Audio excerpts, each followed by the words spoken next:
Nous voici pour un nouvel épisode sur ma chaîne YouTube et pour la première fois, je ne suis pas seule, je suis en compagnie de Florence qui est psychologue pour les enfants. Bonjour Florence. Bonjour Elodie. Alors Florence, aujourd'hui je veux qu'on parle des émotions de manière générale, mais après j'aimerais aussi qu'on dérive sur notre fameuse HomeKid parce que, tu as écrit pas mal d'histoires qui sont présentes dans cette magnifique boîte à histoires. Tu sais tout. Voilà. Je déteste appeler HomeKid boîte à histoires, mais c'est pour qu'on vulgarise ensemble, d'accord? Pour moi c'est un outil thérapeutique. Alors Florence, déjà, pourquoi est-ce que c'est important de venir parler des émotions à nos enfants et de leur apprendre à les gérer? Parce qu'en réalité, dans notre génération, on n'a pas appris à gérer ses émotions. On a appris plein de choses à l'école, on a pu faire des études supérieures ou pas, on a eu une intelligence avec nos parents aussi qui ont pu nous transmettre des choses, mais on n'est pas tous égaux par rapport à ça, on n'est pas tous équipés pareil par rapport aux émotions. On a pu vivre dans une famille très communicante, très aimante, et finalement c'est naturel et on n'a pas vraiment beaucoup besoin de se poser des questions, parce qu'on a un modèle à l'intérieur de soi. Et parfois, on a eu des parents qui ne savaient pas faire, et c'est pas grave. Et nous, finalement, on ne sait pas faire non plus. Donc, comment finalement apprendre à nos enfants à gérer nos émotions, à gérer leurs émotions, alors que nous-mêmes, on ne sait pas gérer les nôtres. On le voit au travail, en couple, on est obligé de faire des stages et de faire plein de choses à 30, 40, 50 ans pour apprendre à dire non. Et le challenge, c'est comment on va faire pour apprendre à nos tout petits à leur donner cette chance de bien s'exprimer, de dire vraiment ce qui est important pour eux. À partir de quel âge est-ce que... Moi, tu sais, j'ai toujours cette question sur les réseaux de « Oh là là, mon petit de 1 an, il fait des colères ». Tu vois, à partir de quel âge est-ce qu'on peut se dire « Bon, là, il est censé pouvoir commencer à comprendre et gérer ses émotions ». Alors, gérer ses émotions, c'est un mot que j'aime pas beaucoup, parce qu'en général, on ne gère pas ses émotions. On est traversé. Tu vois, quand tu es vraiment en colère, quand tu as 2 ans parce qu'il te manque un bonbon, tu te roules par terre, tu gères pas grand-chose. Quand tu as 30 ans, que tu es séparé, que tu es énervé contre ton conjoint, la colère, elle est là. Tu gères rien du tout. L'émotion, elle te traverse, elle te pénètre, elle t'envahit. Par contre, et tu ne peux pas faire grand-chose là-dessus parce que c'est ce qui fait de nous des humains. Donc même si aujourd'hui on aimerait avoir une recette magique pour tout gérer, la réalité c'est que quand on traverse un deuil, une colère, entre guillemets, l'émotion elle est là. Par contre, aujourd'hui on a des outils qu'on n'avait pas avant, on a des pensées, on a des recherches qu'on ne connaissait pas forcément avant, qui nous aident a posteriori à se dire, voilà, une fois que j'ai été traversée par cette émotion, qu'est-ce que j'en fais et comment je la traverse, comment je peux aller au-delà. C'est-à-dire qu'on a tous, on va dire, une couche de souffrance. Et puis, avec nos pensées, parce qu'on s'imagine 1001 choses, qu'on ait 2 ans ou 30, c'est la même chose, on rajoute de la souffrance à la souffrance. Et on boucle dans notre tête, on y repense, on ressasse, et finalement c'est ça qui va créer véritablement une sorte d'enfermement mental qui fait que parfois on peut souffrir pendant comme ça des années. Mais la souffrance initiale, elle est pour tout le monde, on ne pourra jamais l'enlever. Un enfant qui pleure parce qu'il lui manque un bonbon, il pleure parce qu'il lui manque un bonbon. Par contre, la question, c'est comment on va faire pour qu'il ne pleure pas pendant des heures et des heures pour ça. Ça, c'est autre chose. Comment on fait? Comment on fait? Là, tu sens la question personnelle, tu sais comment on fait. Dis-moi, parce que je n'ai pas encore trouvé. Alors, déjà, pour donner une image, avec les enfants, on est un peu différent. Parce qu'il y a une image qui est assez facile à imaginer, où on a 3 cerveaux. Un cerveau qui est plus reptilien, donc qui est dans la survie, où en gros, là, c'est la grosse crise quand on n'a pas quelque chose. On n'est pas vraiment des humains, on est entre l'animal, instinctivement, et l'humain. On a notre cerveau émotionnel, donc ça, c'est j'aime, j'aime pas, c'est toutes les pensées qu'on peut avoir. J'aurais tellement envie d'avoir ça, mais je ne l'ai pas. Et nos pensées, donc le néocortex. Et il y a comme une sorte de jeu entre les 3. Donc il y a le super puissant, le cerveau reptilien un peu dinosaure qui lui est prêt à tout casser. Le cerveau émotionnel qui est plus dans j'ai envie, j'ai pas envie. Et la pensée qui vient réguler tout ça. Nous, en tant qu'adultes, en général, je dis bien en général, notre pensée est plus forte. C'est-à-dire qu'on a une émotion qui est forte et on va se parler à l'intérieur de soi. Et ça va venir apaiser, l'amygdale, mais qu'importe, ça va venir apaiser tout ce qui se passe à l'intérieur de nous jusqu'à prendre du recul et se dire, bon, c'est pas si grave, je vais au-delà. Pour les enfants, c'est exactement le trajet inverse.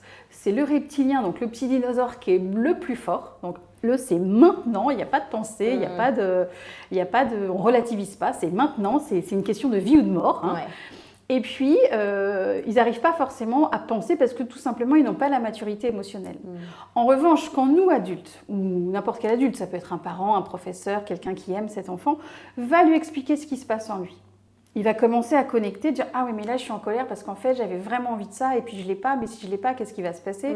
Mais finalement, en parlant avec l'enfant, il peut peut-être aussi s'orienter vers autre chose. Donc oui, je n'ai pas eu ce bonbon, mais tout à l'heure, on va aller à la fête foraine, donc je vais avoir un autre plaisir, par exemple. Et puis tout à l'heure, on jouera ensemble aux jeux de société, je vais avoir un autre plaisir. Donc l'enfant, il est comme ça capable de commencer tout doucement à se créer un trajet de pensée en disant « Tiens, je n'ai pas ce que je veux, mais je vois qu'il y a d'autres possibilités. » Donc des fois, ça prend du temps, évidemment, ce n'est pas en une fois.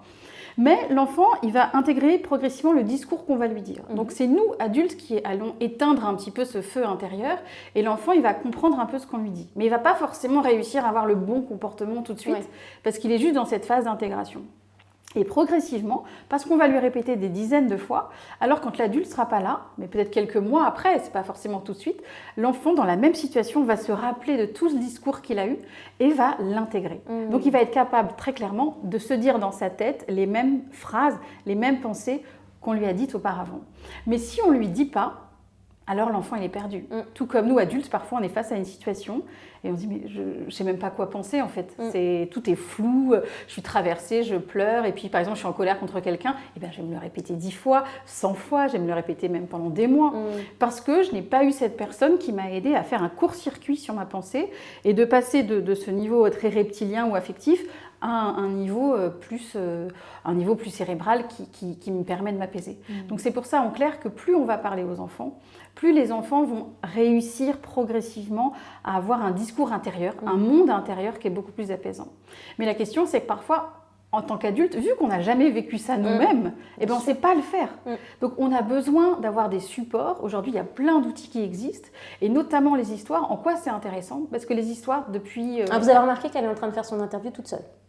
Elle est passée de trucs, transition, notamment les histoires. Tu attends 2 minutes, Florence. Oui. Donc oui, notamment les histoires. Mais avant, attends, rentre pas tout de suite dans le détail. Suspense. D'accord. Suspense. Je la laissais, on avait fini dans 1 minute.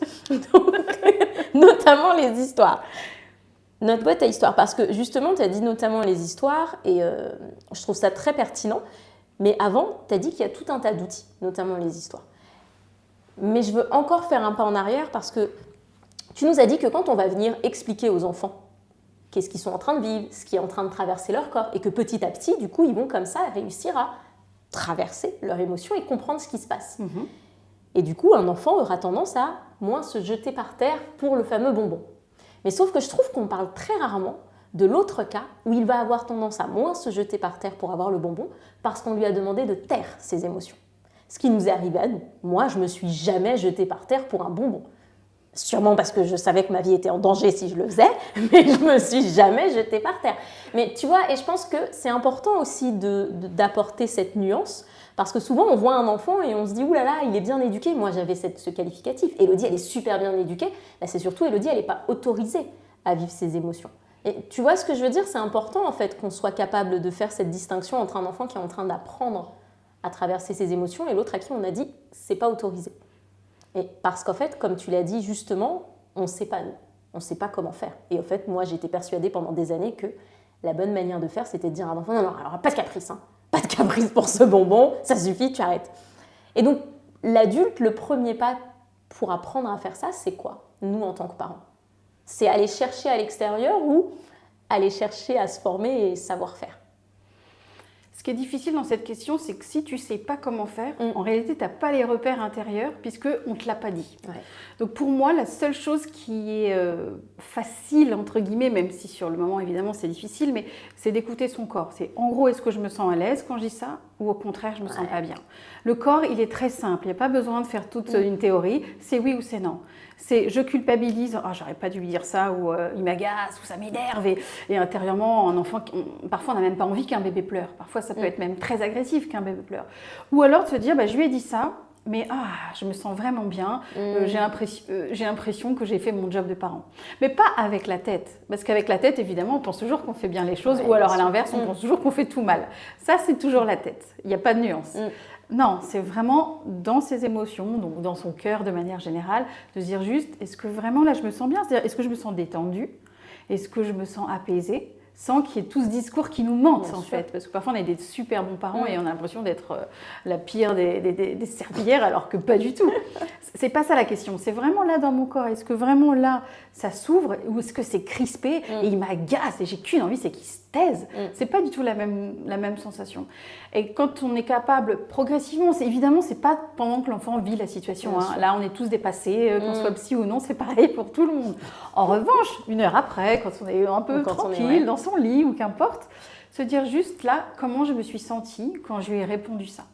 Est-ce que j'ai l'impression d'être un robot qui répète exactement ce qu'on nous a déjà dit?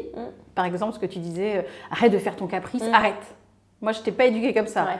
Et là, de se dire, est-ce que ça vient vraiment de moi ou est-ce que je l'ai entendu quelque part? Parce que ça, évidemment, on ne se rend pas compte que parfois on récupère un petit peu tout ce qu'on a vécu. Puis évidemment, c'est notre repère. Donc qu'il soit positif ou négatif, c'est un repère. Donc on le prend et on le remet en situation. Par contre, quand on va observer son enfant et qu'on observe que justement un autre indicateur que le corps, c'est la répétition. C'est-à-dire qu'à chaque fois qu'on dit ça à notre enfant, par exemple, arrête de faire ton caprice, on voit que ça bloque. L'enfant, lui, il ne veut pas nous écouter et ça recommence. Et on est en conflit. Et le conflit dure. Alors évidemment, il peut arriver 1 fois ou 2, mais ce que je veux dire, c'est que là, on finit par être en tension avec son enfant sur 1 mois, 2 mois, 3 mois, et on voit que ça bloque. Ça, c'est un autre indicateur, parce que l'enfant, lui, ce qui est génial, et moi, c'est vraiment ce qui me touche le plus, je crois, avec les enfants, c'est qu'ils n'écoutent jamais ce qu'on leur dit, ils écoutent ce qu'on ressent. Et nous, parfois, on ne sait pas ce qu'on ressent, parce que tout est un petit peu bloqué, mais eux, ils sont très, très forts. Et eux, si on n'est pas juste dans ce qu'on fait, c'est-à-dire si on a une répétition familiale, si on fait un peu semblant d'être bienveillant, mais qu'on ne l'est pas, et qu'à l'intérieur, on est un petit volcan, ils vont aller droit au but. Ils vont aller sur le volcan jusqu'à ce qu'on craque. Et que même si on a lu tout ce qu'il fallait et qu'on a dit « oui, tu peux le dire autrement, on va en parler », à un moment donné, on pète un câble, entre guillemets. Et c'est ça qui est bien, au contraire. Parce que l'enfant, il est en train de dire « attends, là, tu n'es pas dans le juste. Hein. Tu es en train de me faire de la fausse émotion. Moi, ce que je veux, c'est ce qu'il y a là. » Mais ce que tu dis là, je pense que ça va faire du bien à tellement de parents parce que c'est l'autre cas en fait. En ce moment, il y a toutes ces fameuses phrases qu'on voit sur les réseaux et que les parents se mettent à répéter de manière automatique et après on se dit ça marche pas. Tu vois le fameux exemple de je vois que tu ressens de la colère chérie et puis après tu te dis Elodie, je lui ai dit 12 fois mais ça marchait pas, il était toujours en colère. Je dis oui parce qu'après comme tu as dit en fait, qu'est-ce que tu ressentais à l'intérieur? Est-ce que tu t'es dit je teste le truc là mais j'y crois pas vraiment? Et surtout est-ce qu'après tu t'es dit et moi je dis quoi après ça? Est-ce que tu ressens de la colère? Oui, ok, bon maintenant on fait quoi? Et j'adore parce que tu dis, voilà, au final, c'est pour ça qu'il va continuer, parce qu'il ressent ce qu'il y a à l'intérieur, il sent qu'à l'intérieur il y a du feu, et il va quand même aller chercher ce feu. J'adore. Maintenant, passons à nos outils. On a nos fameuses histoires. Est-ce que tu dirais que c'est des histoires aussi thérapeutiques?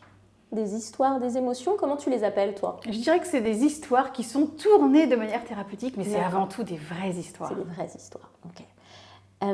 Comment est-ce qu'elles sont construites, ces fameuses histoires que tu as créées et qu'on retrouve dans Wicked?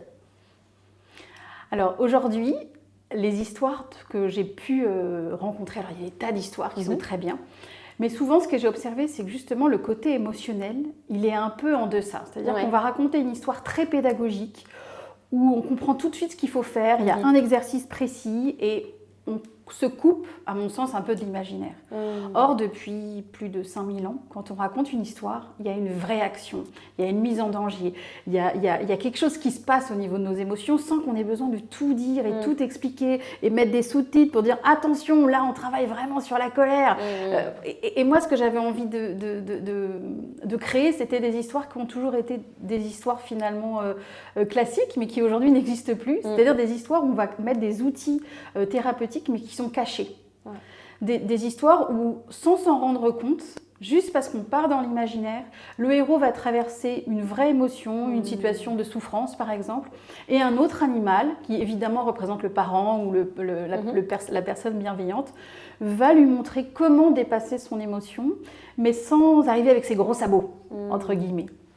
Par exemple, il y a une histoire qui s'appelle Alix, Alix le petit lynx. Elle a du mal, normalement elle est lynx, elle est un peu costaud, et puis finalement, quand elle se balade comme ça dans la jungle, tout le monde se moque d'elle. Et puis elle n'arrive pas évidemment à s'exprimer, et c'est tout l'enjeu de l'histoire, mais justement, c'est tourné de manière très subtile où plein de fois, elle n'y arrive pas. Plein de fois, elle ne sait pas comment faire. Il n'y a pas une fin magique tout de suite. Il n'y a pas une action et puis ça y est, tout s'ouvre. Non, il y a un essai-erreur. Et puis elle rencontre plusieurs personnages qui vont l'aider à se construire. Et puis à un moment donné, elle va comprendre. Dans cet outil-là, par exemple, dans cette histoire-là, pardon, l'outil caché, c'est un outil qu'on fait beaucoup en thérapie. C'est que quand l'enfant n'arrive pas à exprimer ses émotions, il a besoin d'être dans une sorte de climat de sécurité. Par exemple, il se fait embêter à l'école et puis on lui dit, nous naïvement, t'as qu'à lui répondre, t'as qu'à lui dire ça et puis apprends à te défendre. Qu'est-ce qu'il fait l'enfant quand il arrive à l'école? S'il n'a pas su le dire tout seul, c'est pas parce que nous, on lui a soufflé 2-3 phrases qu'il va arriver, qu'il va prendre confiance en lui. Et dans la vraie vie, ça marche rarement comme ça. Par contre, quand on est à la maison et qu'on lui dit, écoute, on va s'entraîner que nous deux, on va faire semblant. Donc par exemple, le copain, il t'a embêté, qu'est-ce que tu aurais aimé lui dire? Dis-le-moi à moi. Donc au début, l'enfant, il ne sait pas trop dire, et puis à un moment donné, on voit qu'il prend. Il prend comme ça de la force. En thérapie, on le voit aussi. L'enfant, il ose dire, il ose cracher sa valda, il ose exprimer des choses parce qu'il sait que c'est dans le jeu. Il sait que c'est pas dangereux. Donc l'enfant qui est hypersensible, l'enfant qui est un peu introverti, à un moment donné, il va cracher même des insultes quelque part, mais il sait que c'est dans un cadre précis, dans un cadre imaginaire, et dans un cadre fantasmatique aussi, et il va pouvoir l'exprimer une fois pour dire qu'en fait, finalement, intérieurement, sa voiture, c'est un peu comme si elle était cabossée. Et puis, il y a cet élan de force, il y a cette « je m'autorise à dire quelque chose », et il va se redresser comme ça, même physiquement. Et parce qu'il l'aura dit une fois dans un moment de sécurité, il va réussir à le dépasser, et progressivement, on va travailler les phrases justes, évidemment. L'idée, c'est pas qu'il insulte la terre entière, mais on va travailler quelque chose de plus juste, puisqu'au niveau fantasmatique, il a dit ce qu'il avait à dire. Et dans la réalité, comment on le travaille, pour pouvoir avoir un code et de se dire, ça y est, je suis en confiance, il y a toute ma famille derrière. À un moment donné, quand je vais revenir à l'école, je vais réussir à dire ce que j'ai envie. Et bien dans cette histoire, c'est exactement la même chose qui se passe, mais avec l'univers de la jungle, avec des animaux, où là, c'est l'histoire de ce dromadaire qui va venir aider Alix pour justement s'entraîner ensemble avec ce pouvoir. Enfin, l'idée, c'est de cultiver l'art de la répartie avec Alix. Donc tout ça pour dire que des histoires, il y en a plein, et chaque histoire a une fonction. Mais ces histoires-là, ce qui m'a en tout cas beaucoup intéressée dans le projet HomeKids, c'était de pouvoir créer des histoires où justement on parle vraiment de ce que ressentent les enfants. On parle vraiment d'un outil, mais en mettant toujours en avant l'imaginaire, en mettant toujours en avant ce qui nous touche en tant qu'être humain. C'est pas pour rien qu'on se raconte des histoires depuis la nuit des temps. C'est de garder vraiment l'essence même de l'histoire, l'essence du héros, l'essence de la quête, plutôt que des histoires qui sont dites pédagogiques, où finalement on se retrouve des fois avec, même dans les lectures, le camion est rouge, il traverse la forêt, bon, il ne se passe pas grand-chose. Mais ils arrivent à faire le lien? Ils arrivent à se dire, bon Alix qui est un lynx, ce qui se passe pour elle, ça peut s'appliquer à moi? Quand on vit une émotion qui est forte, si on prend l'exemple d'un Walt Disney par exemple, ça on l'a tous en tête, c'est peut-être plus simple. Prends le Roi Lion, prends le Roi Lion. Le Roi Lion. Ça me parle. Voilà, il y a une tension avec le frère, il y a des jalousies, il se passe quelque chose, il le tue quand même. Il tue son frère. Il se passe quelque chose. Donc l'enfant, il est capté par cette émotion. Ou la scène quand il est écrasé, enfin on s'en rappelle à vie, quoi, quelque part. C'est vrai. On s'en rappelle. Donc on n'a pas besoin de faire un lien mental. Mais dans notre cœur, on vit l'émotion. Comme Bambi qui perd sa mère. On parle de son angoisse d'abandon. Il y a un effet cathartique. Et ben, dans les histoires d'HomeKids, c'est la même chose. C'est-à-dire que l'enfant, l'idée, c'est pas... Moi, ce qui me gêne beaucoup, c'est qu'aujourd'hui, dans les émotions, on les explique en permanence. Une émotion, ça se vit, ça s'explique pas. On n'est pas là en train de dire, attends, l'émotion, elle est où là? Elle est où sur la feuille?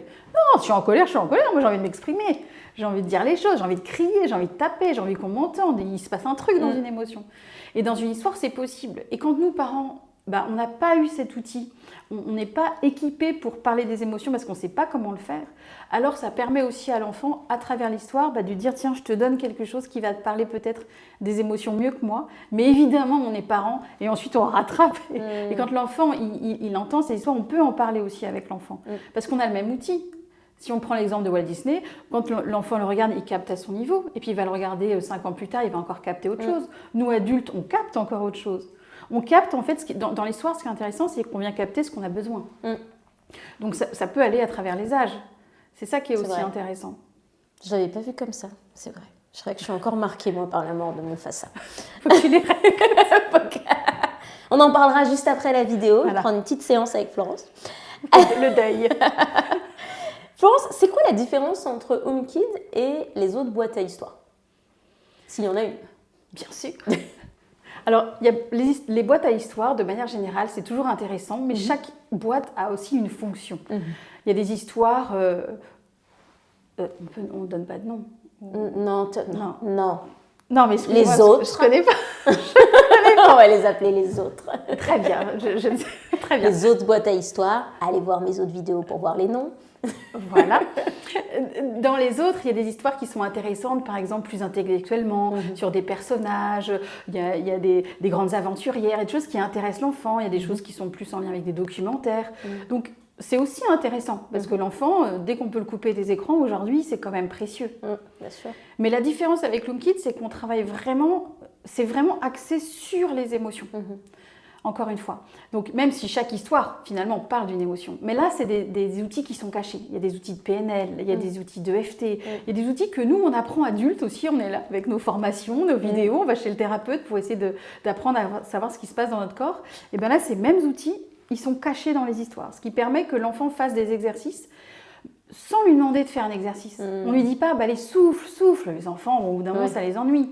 Mais c'est le personnage qui, lui, va se délivrer d'une émotion, va apprendre à souffler avec un kangourou, avec un animal.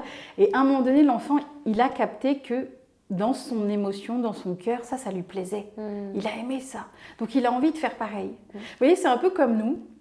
Adultes, quand on voit des répliques de films, vous savez, quand la maman parle à son enfant, et c'est la super maman, elle lui dit des mots d'amour, des mots qu'on aurait tellement aimé entendre, qu'on n'a jamais entendu, ou dans des situations amoureuses, pareil, alors on regarde le film comme ça, et on vit l'émotion, et ça nous guérit, parce qu'on se dit, j'aurais tellement aimé avoir une maman qui me parle comme ça. Il n'empêche qu'on l'a entendu. On a capté cette émotion d'amour à travers le film, on pleure des fois, on en rit, et on se dit, alors oui, c'est de l'imaginaire et en même temps, on a vécu l'émotion, on a vraiment pleuré, on a vraiment été touché. Et donc, les histoires d'Home Kids, c'est un peu ça aussi. C'est-à-dire, c'est vraiment de se dire, à travers l'émotion que je vis à l'instant T, quand j'écoute l'histoire, il y a quelque chose qui vient me guérir, il y a un trajet de pensée qui s'ouvre, et l'enfant, il ne va pas le mentaliser comme ça, évidemment, mais progressivement, parce qu'il aura été nourri de belles histoires, alors il va grandir avec un imaginaire qui est plus riche, il va grandir avec une sensibilité aux émotions, il va grandir avec un univers qui est plus sensible. Vous voyez ce que je veux dire? C'est comme un film en fait. Un film, c'est la même chose. Des fois, quand on n'est pas bien, on va se mettre dans un autre univers et cet autre univers va nous porter parce qu'on va avoir de la beauté, parce qu'on va avoir des belles images. Et puis ça va nous sortir de notre monde, ça va nous sortir de nos émotions et à la fois, on les a vécues à travers le film. Ah non, mais moi là... Je suis à 2 doigts de la racheter. Non, mais c'est hyper bien dit. Non, mais vraiment, je pense que je n'ai jamais autant creusé sur une boîte à histoire que celle-là. Mais là, ce que tu viens de dire, je trouve que c'est exceptionnel parce que, entre guillemets, tu viens de nous dire qu'ils vont apprendre à traverser leurs émotions sans même s'en rendre compte, en faisant appel à leur imaginaire, avec des outils que, comme tu dis, avec lesquels on essaye nous-mêmes de traverser. Et surtout, ils ne vont pas le faire, parce que c'est ça que tu nous as dit à demi-mot, de manière chiante. En mode, souffle, respire, ça va aller. C'est vraiment ça en fait, parce que c'est ce qu'on essaye de faire et c'est ce qu'on a tous essayé de faire. Moi, j'ai essayé de le faire quelques fois avec mon fils. Spoiler alerte, ça n'a pas marché. Il veut plus respirer maintenant. Donc, tu vois, et alors que là, il le fait sans s'en rendre compte. Et c'est ça que je trouve exceptionnel en fait. C'est ce côté sans s'en rendre compte où maintenant, il me parle toujours de Haroun. Moi, j'adore, c'est son histoire préférée. Enfin, sans même s'en rendre compte, il te raconte ce qu'il a traversé. Et du coup, parfois, il vient faire des parallèles. Donc, je trouve ça génial. Petit mot de la fin, Florence. Si là, tu devais donner un conseil à des parents qui commencent à rentrer dans cette phase de « je me jette par terre, je veux un bonbon, ça ne va pas », par quoi on commence? Eh bien, on n'essaye pas de gérer l'émotion. Si l'enfant il se roule par terre, par exemple, ou s'il nous hurle dans les oreilles, on reste à côté, on reste calme. Et comment on reste calme? Le secret, c'est que justement, dans notre tête, on n'essaye pas de prendre le pouvoir. On n'essaye pas de se dire, c'est moi le super parent. Et parce que j'ai lu des choses sur Internet et des phrases, je vais le calmer, je vais le rassurer, je vais. Non, on est ensemble, on est à côté. Et c'est que l'enfant sent qu'il est en confiance et c'est ça qui va venir apaiser l'enfant. C'est que sortir de cette posture de toute puissance où aujourd'hui, parce qu'on a des outils, on pense que c'est nous qui allons maîtriser toutes les émotions de la Terre et surtout notre enfant. Non. On est à côté de son enfant, on le laisse vivre son émotion. Et parce qu'on lui laisse vivre son émotion, c'est-à-dire dans notre tête, concrètement, on dit « vas-y, je te regarde, vas-y ». Mais c'est pas un « vas-y, tu m'agaces et dépêche-toi ». C'est vraiment… Moi, j'ai peut-être pas eu cette chance enfant, par exemple, ou même encore aujourd'hui avec mon patron, c'est difficile de m'exprimer. Tu y arrives, vas-y. Alors évidemment, c'est intérieur, on ne peut pas lui dire tout ça. Ouais, bien sûr. Mais intérieurement, la posture, c'est vas-y, va jusqu'au bout. Et vous allez voir que, alors il n'y a pas de miracle, hein, évidemment. Mais l'enfant, il va comprendre qu'il y a un espace pour lui. C'est pas je te comprends et si tu fais une colère, va dans ta chambre. Parce que nous, quand on est en colère, on ne va pas dans notre chambre quand on est face à notre conjoint. Vous imaginez, chérie, ça va pas, allez, va faire un tour. Bah non, nous la colère, on va la sortir devant tout le monde. On veut dire qu'on est en colère. Donc il faut être juste un peu cohérent aussi avec les enfants. Et surtout, ce que je dirais peut-être pour finir, c'est refaire confiance justement à ses émotions. Parce qu'aujourd'hui, on nous a tellement parlé de nos émotions que tout est expliqué et on les vit plus. Et finalement, l'enfant, lui, il sait le chemin, il sait les vivre. Donc peut-être vraiment être ensemble par rapport à ça et pas chercher une sorte de clé. Et pour moi, la qualité de présence, elle est là. C'est un peu comme quand vous aimez votre enfant, quand vous dites je t'aime, vous n'allez pas lui expliquer par toutes les explications de pourquoi vous l'aimez, etc. Vous l'aimez, point. Ouais. Il est en colère, point. Waouh, j'adore ce mot de la fin, vous l'aimez, point. Merci beaucoup, Florence. Et puis je te dis peut-être à très bientôt. À bientôt, Elodie. Au revoir. Au revoir.